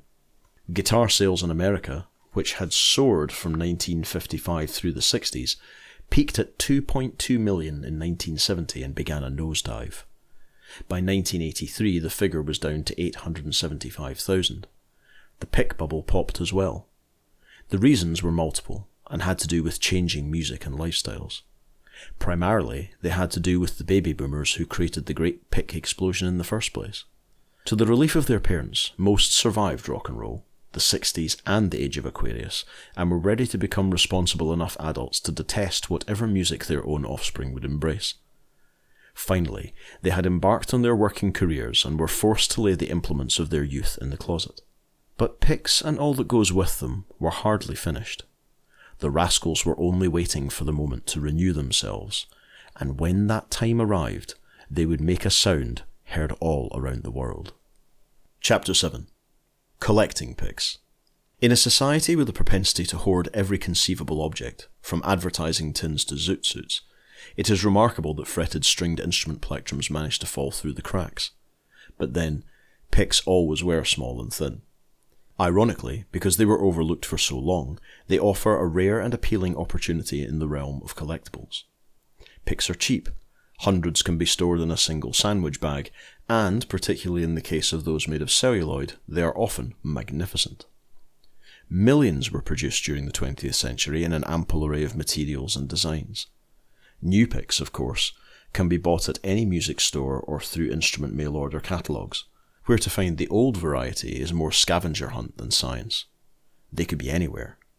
No doubt thousands reside exactly where they were last tossed, in bureau drawers, cigar boxes, or dusty banjo cases stuffed in dark and forgotten closets. One place to start is the most obvious, old music shops, which often have remnants from the Romance days still rattling around behind the counter. Vintage guitar emporiums, repair shops, luthiers, pawn dealers, and antique establishments are other locations to consider. Picks are hiding out there in large numbers. Many are merely waiting to be rediscovered. Which is not to say there were never those who kept a stash of picks. Celebrity imprint picks were gathered up by scattered rock fans back in the 1970s and probably before that. In July of 1975, Guitar Player magazine piqued pick curiosity with an article by Steve Rosen that featured picks touched by the fingers of such immortals as Jimi Hendrix, Eric Clapton, and John McLaughlin. Still, collecting these instrument accessories remained more a matter of individual whimsy than anything else. Before the late 1980s, there was no semblance of a structured collectible pick market in America. Soon, though, there were indications that picks were at least beginning to be appreciated as an entity unto themselves. Classified ads for picks sprang up in music publications, and a small network of collectors from around the country began buying and trading among themselves. Paul Hettinger of Winnemac, Indiana, amassed in excess of 4,000 celebrity imprints, including dozens of different Van Halen picks. Harry Anderson Jr. of La Mirada, California, began showing up at West Coast guitar fairs and exhibitions with his own impressive collection, which contained imprints from nearly every state. Guitar picks, as well as banjo and mandolin plectrums, had reached the first stage of becoming genuine collectible items in their own right. As with most things collectible, anyone who wants to begin a pick collection should target a category. The possibilities are myriad. Celebrity rock and country imprints are an obvious choice. A collection of every Fender pick ever marketed would be fascinating as well. Or, picks could be collected by material: stone, metal, wood, tortoiseshell, etc.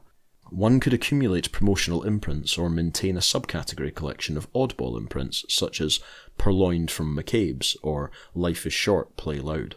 Accumulators of the weird could focus on bizarre picks like Luke Hart's riveted 5-layer double-cross plectrum or Porky Freeman's patented Porky Pick, a rubber band and flat pick thumb pick combination that was so complicated it came with a 10-point set of instructions. Yet another possibility would be to compile colourful retail pick cards carried in music shops throughout the 1930s, 40s and 50s. These cardboard displays generally contained 24 picks at 10 cents each, 3 for a quarter. Name brands associated with cards included Nick Lucas, Nick Maniloff, Bob Clifton, George Barnes, Les Paul, Wabash, Fender, Gibson, D'Andrea, Guild, Coles, felt ukulele picks, and Premier, genuine tortoiseshell. Possibly the least tapped and most intriguing area of pick collecting is vintage celluloid picks from the golden age of plectrums. But this period, 1925 through 1955, should be considered in general terms. It begins roughly around the time Luigi D'Andrea introduced his spectacular assortment of celluloid picks and ends with the advent of rock and roll. The era marks a generation when there was a burst of pick styles available for guitars, mandolins and banjos. Following Rock Around the Clock, the instrumental emphasis shifted directly to guitars. In so doing, fewer pick shapes were marketed, and many of the older designs were discontinued. Certainly, however, there were wonderful picks around before and after that period. Examples from the pioneers, Charles F. W. Seidel's multi-point plectrum or Aaron Birdwise's wire loop pick, would be prized vintage collectibles. Likewise, some exquisite picks were marketed after 1955. Herco's No. 720 assortment is a prime example. Beginning in the late 1950s, the company ordered these Japan-made picks in 2 celluloid, tortoiseshell patterns. On a few occasions, apparently when the makers had exhausted their supply of appropriate patterns, the picks arrived in vivid, assorted colours. Chagrined because its promotional material did not mention assorted flat pick colours, the company instructed the Japanese manufacturers to refrain. As a consequence, Herco's mosaic celluloids have become as desirable as they are difficult to find. Otherwise, Herco's No. 720 assortment consisted of picks that were almost identical to designs and shapes made by D'Andrea, and even incorporated D'Andrea-like cork rings and pads. Nevertheless, Herco and D'Andrea celluloids can be distinguished from one another in several ways.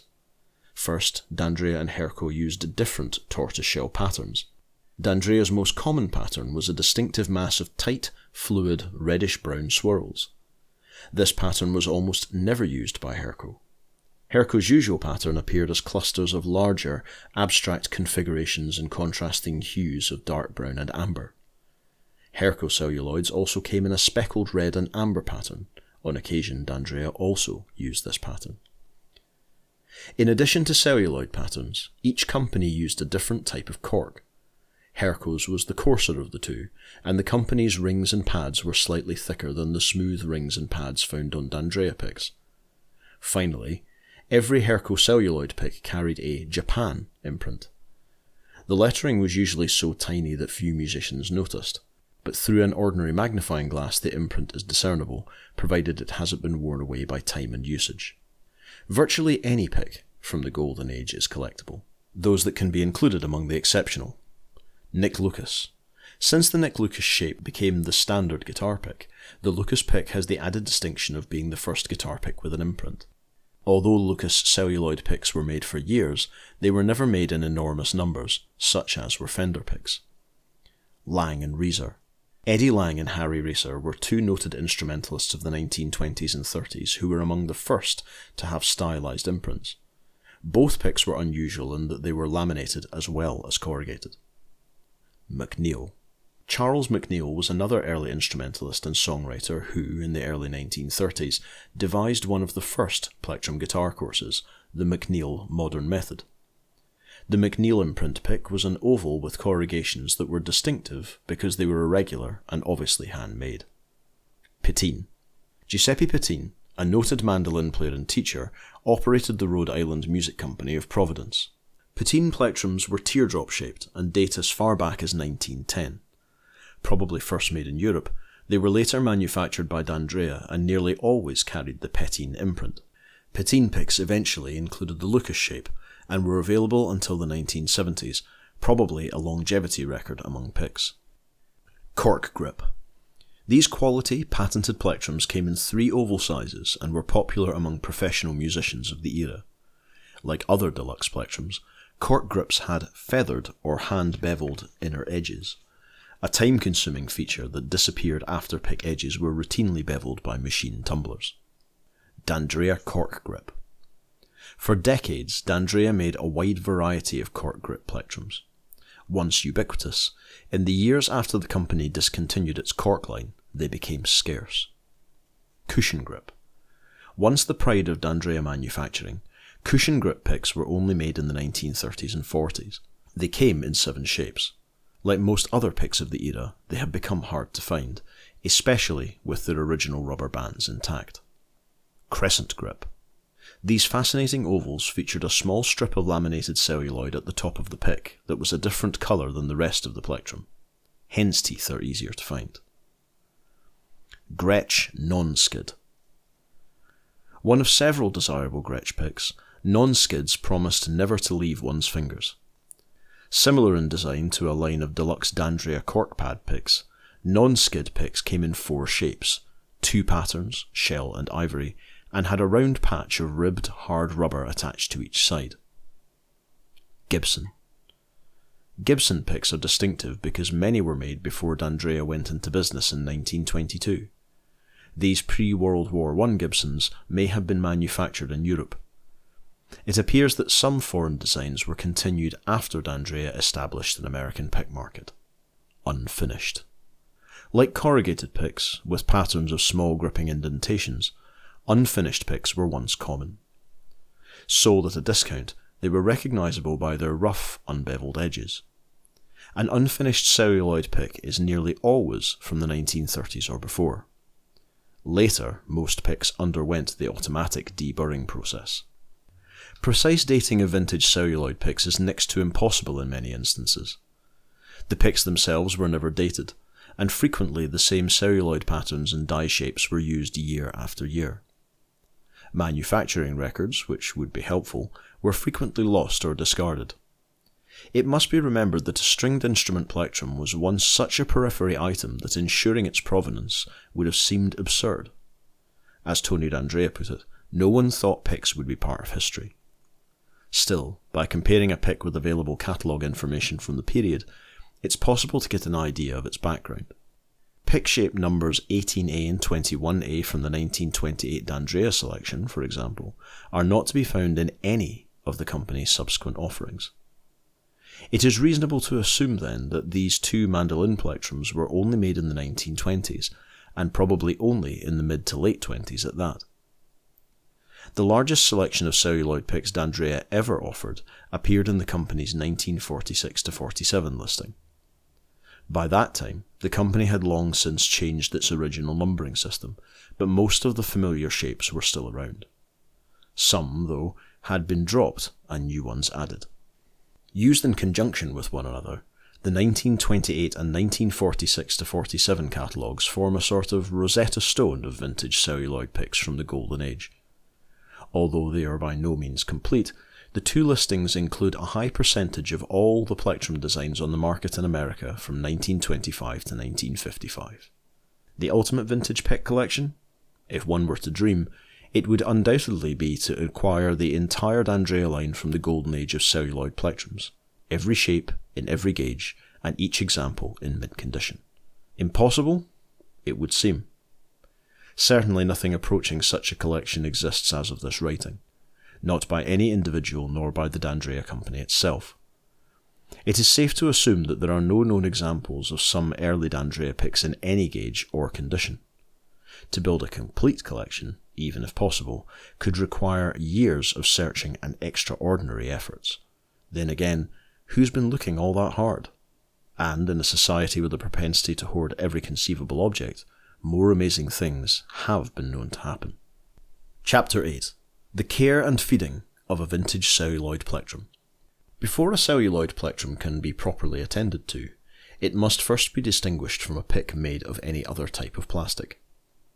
There is one absolutely foolproof way to do this. Holding the pick firmly with a pair of tweezers or similar pincer, carefully touch it to a flame.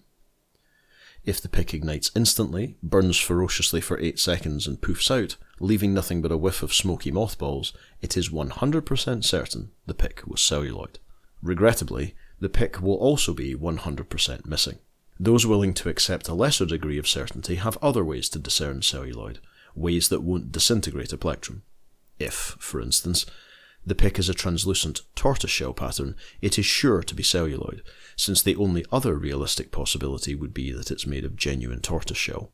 There are ways to differentiate between celluloid and genuine tortoiseshell too. The surface of a celluloid pick is uniform and has a semi-matte finish, while that of a tortoiseshell pick is usually glossy and displays telltale wavy lines.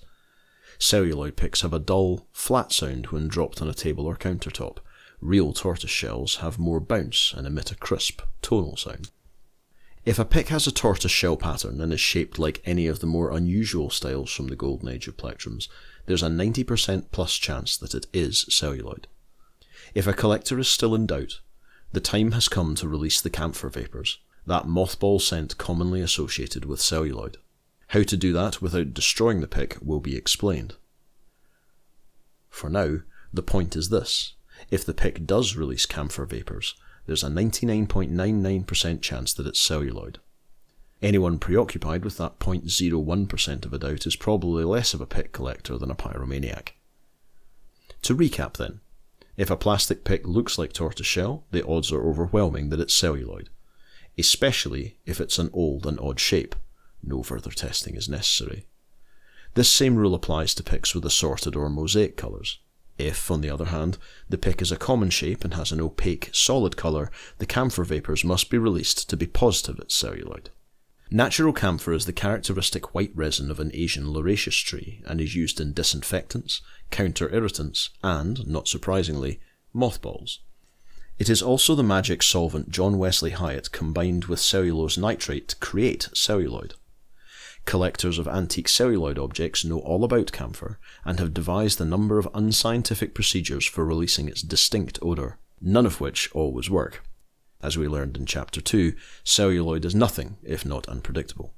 One approach is to rub the object, in this case a pick, vigorously across one's clothing. Frictional heat will frequently release the identifying fumes. The same thing can sometimes be achieved by holding the pick between the thumb and index finger and firmly rubbing it with the thumb. However, because frictional methods could damage a pick, particularly one with an aging, fragile cork ring or pad, such tests are not recommended. Another idea is the taste test. A celluloid pick will usually leave a camphor taste, a mild, tingly menthol essence on the tongue. The easiest way for one to become familiar with it is to wash a tortoiseshell fender pick and then suck on it for a moment. Any other pick with a similar taste is celluloid. This Epicurean approach is also not recommended. Yet another trick is to heat a needlepoint over a flame and pierce an obscure part of the plastic object. If the point sinks in easily and the scent of camphor prevails, the object is celluloid. Since there are generally no obscure parts to a pick, this method is almost never a good idea for celluloid plectrum detection. The recommended way to test a pick is to gently scrape the fine, softer side of an ordinary emery board across the edge of the plectrum. The effects of the emery board are not noticeable, and more often than not, if the pick is celluloid, the camphor vapours will be instantly apparent. Once it has been established that a pick is celluloid, it is advisable to begin treating it appropriately. Celluloid picks, particularly the vintage variety, need special care. Ironically, this is in part because celluloid is not, and never has been, a cheap plastic. Manufacturing celluloid requires large, expensive equipment. Once it has been made, celluloid takes weeks or months to cure before it can be sliced into sheets. The plastic begins as a cool, dough-like material that can be treated with all manner of dyes and pigments. This unique aspect of celluloid is the secret to the striking array of designs it can produce. Tortoiseshell patterns were produced by delicately adding aniline dyes to the otherwise clear plastic as it hardened. All this art was so wonderful, no one paid attention to the implications of how these dyes and pigments might one day affect the plastic. And, because celluloid was the first commercial plastic, the idea of adding stabilizers, a routine practice in the modern plastics industry, did not occur to early celluloid manufacturers. As a result, decades later, the stuff of dreams can become the stuff of nightmares. No one really knows what awful secrets linger within old celluloid walls. But when such objects occasionally decide to rot, warp, or crumble, the outcome is never a thing of beauty. Which doesn't mean there is need to be overly alarmed about vintage celluloid picks. Most are relatively stable in spite of their upbringing, and, if treated properly, should remain intact for decades to come. The first consideration should be whether to actually use such a pick or simply admire it. This depends on individual tastes. However, considering that new picks are readily available for less than $1 each, it makes little sense to risk damaging a vintage plectrum. Still, if one feels a sense of artistic purity by jamming with a pick from the days of Nick Lucas or Les Paul, then so be it. A vintage pick will probably function as well today as it did when it came off the assembly line. But like old cars and grandmas, vintage picks can be fragile and should be accorded due respect. That includes keeping them out of direct sunlight, which, because of ultraviolet rays, can turn a pick brittle, fade its colours, and otherwise hasten its demise. Bright lights and extended exposure to fluorescent lamps should also be avoided. It goes without saying that picks have no business playing with matches or being anywhere near fire. Sparks can be equally devastating. Reports of spontaneous celluloid combustion are true, and in many instances the villain has been static electricity. Celluloid picks sometimes don't tolerate extreme changes well, heat and cold, dry or moist atmosphere, and so forth. Ideally, they should be stored in a cool, dry, dark place. This is why they are often able to emerge in fine condition after decades of confinement in old mandolin cases.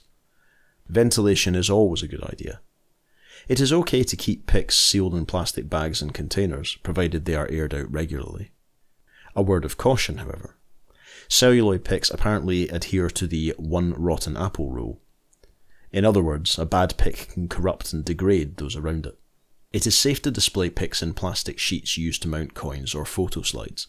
It is preferable to use the more expensive archival quality pages made from inert polypropylene or polyethylene, as opposed to cheaper polyvinyl chloride sheets that could leave an oily film that might adversely affect a pick. These can be ordered from archival supply companies such as Light Impressions of Rochester, New York.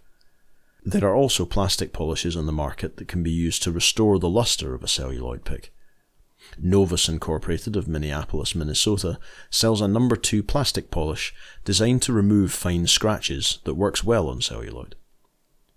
Repairing a cracked celluloid pick or undoing the effects of one in the throes of turning ugly can be a tricky proposition.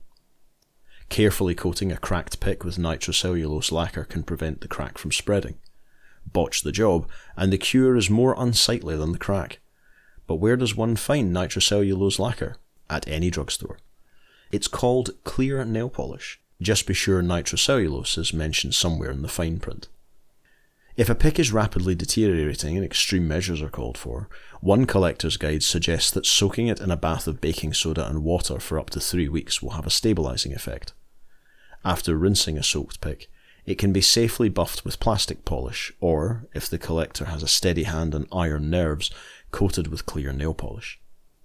If all else fails, one can resort to subjecting the pick to the ultimate celluloid test. If a vintage celluloid plectrum must die, it is better that it should go out in an 8-second blaze of glory. Chapter 9. Promotional Picks. Get 'em while they're hot. On a sultry summer evening in 1992, a deal was going down in the back streets of Miami. A sweaty, long-haired male clad in dark attire and snakeskin boots leaned against a large van and nervously puffed a cigarette. Soon, a second figure emerged like a silhouette from the far end of the alley and stepped toward the van. "You got the stuff?" asked the second figure as he approached. "Yeah," said the first, flipping his cigarette butt to the pavement in a splash of sparks. "You got the money?" The intruder fished a wad of loot from his jeans and handed it over. After a quick cash count, the van was unlocked and a £1 bag was withdrawn and tossed to the buyer. Had the cops swooped down just then with guns drawn and lights flashing, they'd have had a hard time making a case that would stick in court. Inside the pouch they would have found nothing more illegal than promotional guitar picks used by a well-known heavy metal group, for which the guy in dark garb was the roadie. In one fashion or another, this scene was being played out in Los Angeles, Chicago, Atlanta, New York, and other major metropolitan areas where, in some quarters, imprinted guitar picks were as precious as drugs. Why? Because an increasing number of pick collectors around the country were forking over anywhere from $3 to $75 for a 1-inch plastic guitar pick that cost pennies to produce. Not just any pick, mind you, but one bearing the name or logo of a recognised act, such as Eric Clapton, Frank Zappa, or former Stray Cat Brian Setzer. Typically, these picks were selling in the $5 to $15 range. Billy Idol, Richie Sambora, or Bruce Kulick, for instance. Ace Frehley, Bob Dylan, and Keith Richards cost extra due to their scarcity. In a few cases, the prices were all out of proportion to the intrinsic value of the object at hand, which, under normal circumstances, would retail for about $50. Paul McCartney promo picks were going for around $100 apiece. A coveted Elvis pick could be had for up to $1,000. For those holding the right picks, the profit potential must have seemed staggering. A loose network of buyers, traders and sellers emerged. Road managers were selling picks to dealers who in turn hawked them to collectors. It was a laissez-faire conglomeration in the sense that the dealings were strictly unregulated. Few Americans were aware any of this was happening. Like much associated with rock and roll, the finagling could be heady stuff. The 90s breed of pick collector gained a reputation for being relentless. Late-night hotel room wrangling, long-distance phone calls at all hours, exorbitant offers for a single pick were routine. Collectors knew what they wanted. Mint-condition celebrity imprints of high-profile guitarists or groups, preferably rock or heavy metal, although country pick collectors were on the rise. Ironically, these same collectors were less inclined to want a non-imprint pick that might have actually been held by a particular artist.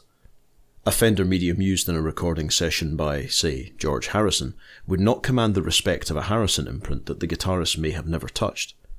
Provided, of course, the promotional pick was ordered by Harrison himself or one of his crew.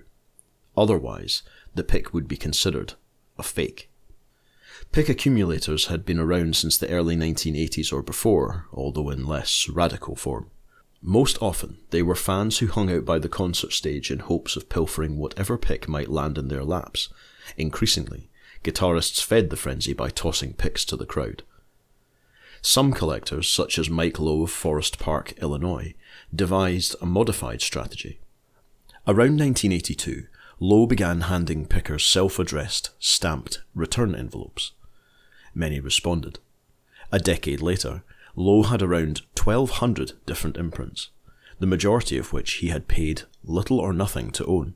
But for a new generation of pick grubbers, hell-bent on acquiring a sterling collection in a hurry, money was nothing and the kicks were free.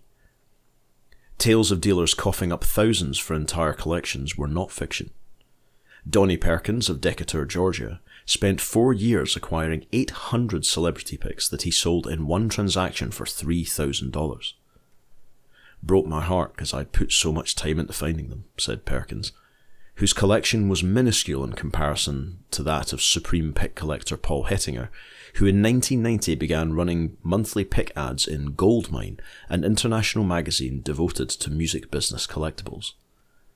"There's no guide to picks," said Hettinger, a Winnemac, Indiana Kiss fan who began saving picks in the 80s.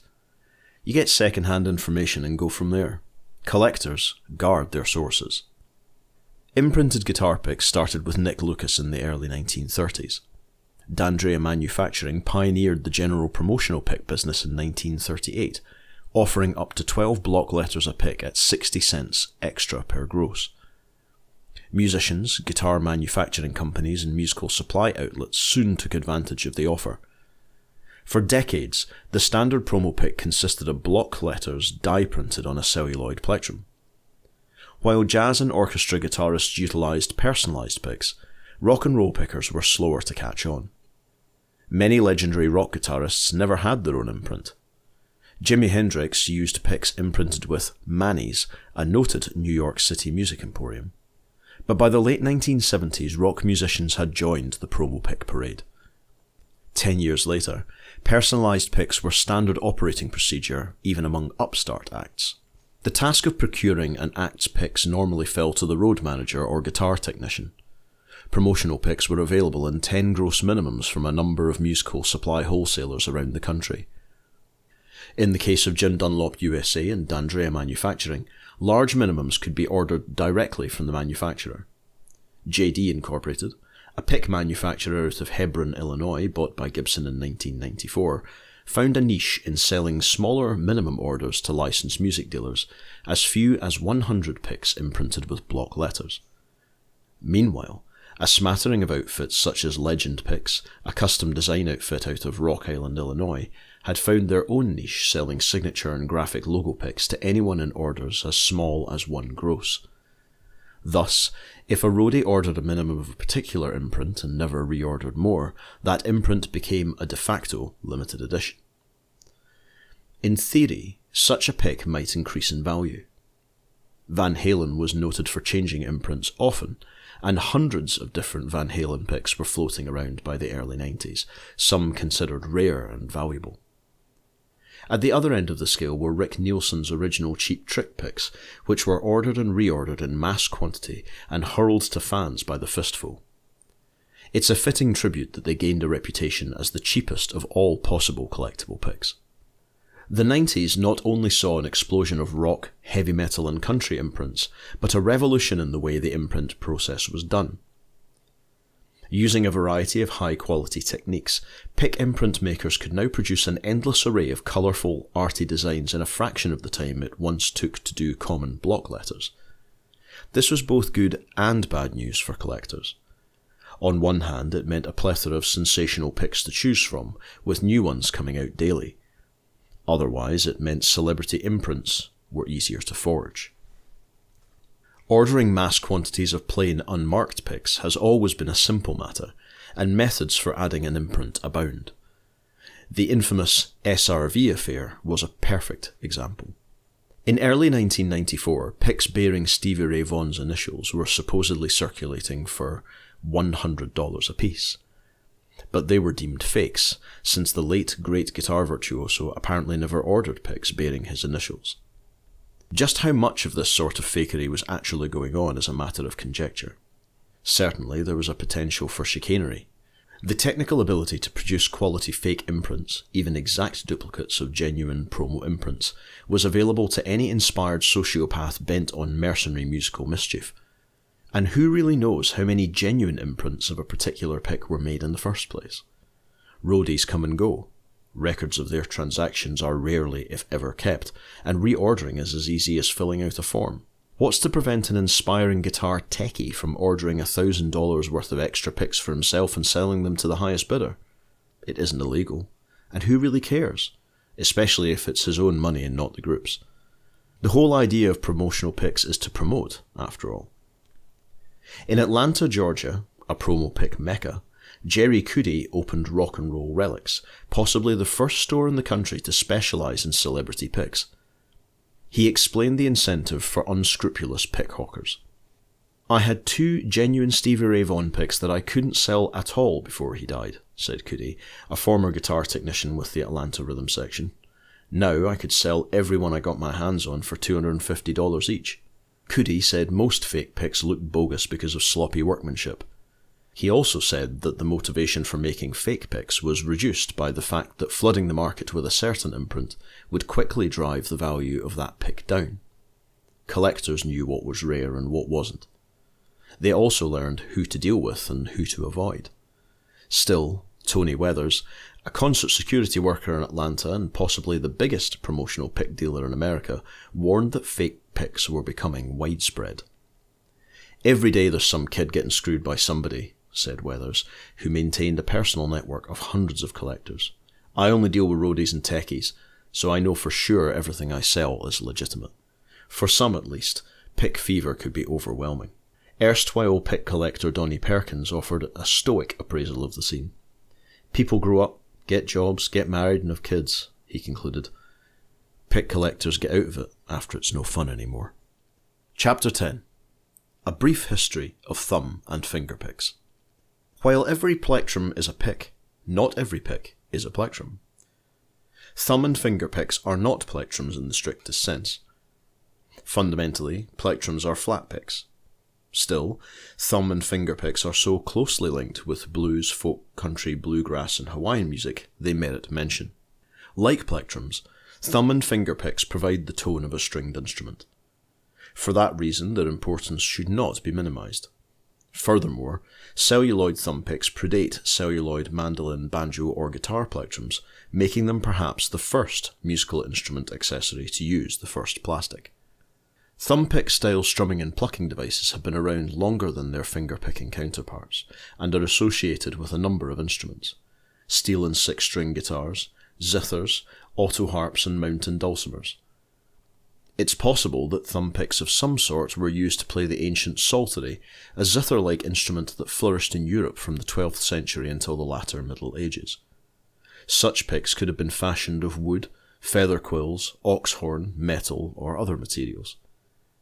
The 1897 Sears Roebuck & Co. catalogue listed thumb picks in both horn and celluloid, as well as brass auto harp spirals worn on the index finger, nickel-plated zither rings, sharp-pointed thumb picks, and German silver banjo thimbles, forerunners of the modern fingerpick.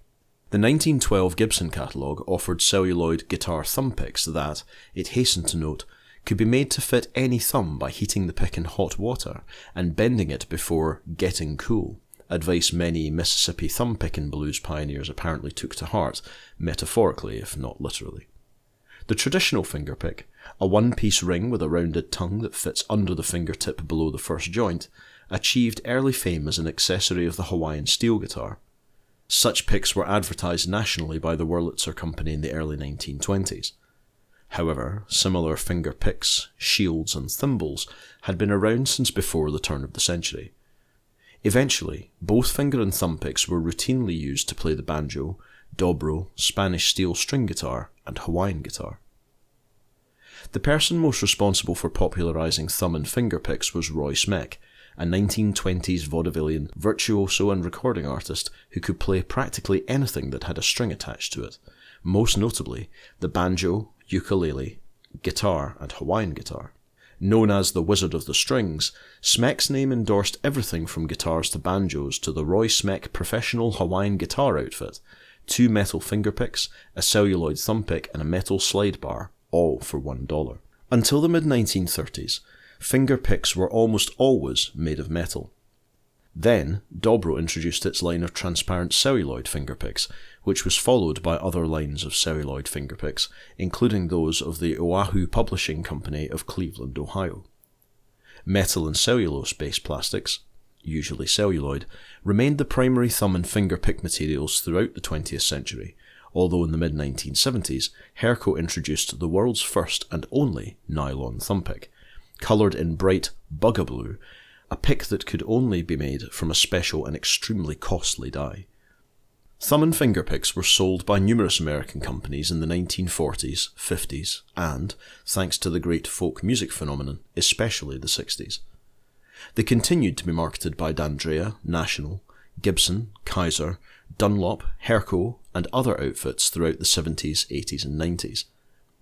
Dunlop, which eventually bought Herco, offered the widest selection in both metal and plastic, and even sold a reverse thumb pick for southpaw pickers. Among the few notable exceptions were Luke Hart's triple-prong thumb pick, Porky Freeman's Porky pick, a flat pick with a hook that attached to the thumb with a rubber band, and the Alaska pick, a fingernail pick designed to fit over the nail instead of the fingertip pad. Possibly the most practical modification was the Herco flat thumb guitar pick, a standard celluloid flat pick with a thumb loop that was developed by Jerry Hirschman in 1984. This combination thumb pick and flat pick, similar to an experimental model D'Andrea made for Chet Atkins in the late 1960s, came close to actually being both a thumb pick and a plectrum. Finger and thumb picks have played a meaningful role in the story of the 20th century guitar. Thumb picks were the first pick of any sort to pluck a guitar string. Such early blues, folk, and country finger-picking influences as Blaine Lemon Jefferson, Robert Johnson, Mississippi John Hurt, and Riley Puckett used either thumb or finger picks, or both. In so doing, they paved the way for a plethora of guitar specialists, Reverend Gary Davis, Dave Van Ronk, Merle Travis, Taj Mahal, Ry Cooder, and Chet Atkins, to name only a fraction of the instrumentalists who carried on the tradition. Like plectrums, thumb and finger picks are seldom given much notice, but without them, the sound of popular music would indeed be noticeably diminished. Appendix: Pickin' picks. How essential is the role of the pick? According to at least 2 musicians who studied the question, the right pick can make all the difference. In his book The Guitar, renowned jazz guitarist Barney Kessel listed the importance of selecting the right pick as second only to that of selecting the right instrument. When we consider that each pick results in a different response from the player and a different sound to the listener, we can see how important pick selection is, he wrote. Musician, writer, and pick inventor John Pierce was even more explicit in his analysis, A Word About Picks. A properly conceived pick can markedly improve the tonal response of an otherwise mediocre instrument. However, a bad pick could make your 39 herringbone sound like something salvaged from a yard sale. Both guitarists agreed that the crucial aspects to consider when selecting a pick are its shape, size, and the material from which it is made. Picks come in so many shapes, sizes, and thicknesses that it is difficult to classify them except for general recommendations, said Kessel. The rest must be left to your experimentation. Generally speaking, large, heavy picks are for rhythm playing. They produce a loud, percussive sound, give long service even with vigorous use, and are easy to hold. They may be purchased in many shapes. My favourite is a 3-point triangle pick in which I literally have 3 picks. While I use this pick mostly for rhythm, it gives a fat sound to single notes in playing passages not overly technical. It is made of celluloid, and I prefer it to the same pick in tortoiseshell. To accompany a vocalist using an acoustic guitar, I recommend a pick of medium size and hardness. The pick should never feel awkward or heavy in the player's hand. For electric guitar, particularly where solo work is involved, a small or medium-sized pick is preferable. Many guitarists prefer a soft or medium pick, but I prefer a hard pick. The pick should never be so thin that it creates a small nasal sound, or so thick that it slaps the strings and creates a click from hitting the strings. You must choose according to your taste and needs the best pick for any particular musical situation. A thin pick gets a small sound and wears out fast. A large pick is awkward to control in rapid passages. Experiment until you find what you want. What's the best pick material? Well, wrote John Pierce, a marvellous material for pick use is tortoiseshell. A chitinous substance that has an incredibly fast recovery time, can be easily shaped and is long wearing. However, it has been banned internationally, and rightly so. Consequently, pick manufacturers have long been searching for some other substance with the same properties as tortoiseshell. A material that was very much in vogue in the 1930s was celluloid. This made a wonderful pick, but because of its chemical volatility, it had a nasty habit of bursting into flame if it got too hot. It fell out of favour. However, no other material that has been tried seems to be able to produce the richness of tone which you get from a shell or celluloid pick. Still, there are musicians who swear by nylon, Delrin, or any of the numerous other pick materials on the market. Individual tastes vary. In the end, the best advice may be that offered by Barney Kessel back in 1967. Purchase a dozen picks made of different materials, and which vary in size, shape, and thickness. Try them all, then write down your thoughts and evaluations about each after using it for at least 2 days. Do not underestimate the importance of the pick in performance. It determines in large degree the kind of sound you'll get from your guitar, and the ease of your performance. Note: Barney Kessel's book, The Guitar, is available through Criterion Music Corporation, 6124 Selma Avenue, Hollywood, CA 90028, on 213-469-2296.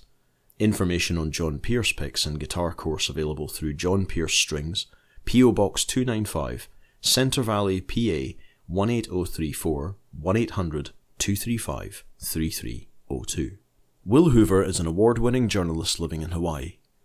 He is a former Epic recording artist, ASCAP award-winning songwriter, and Nashville studio musician.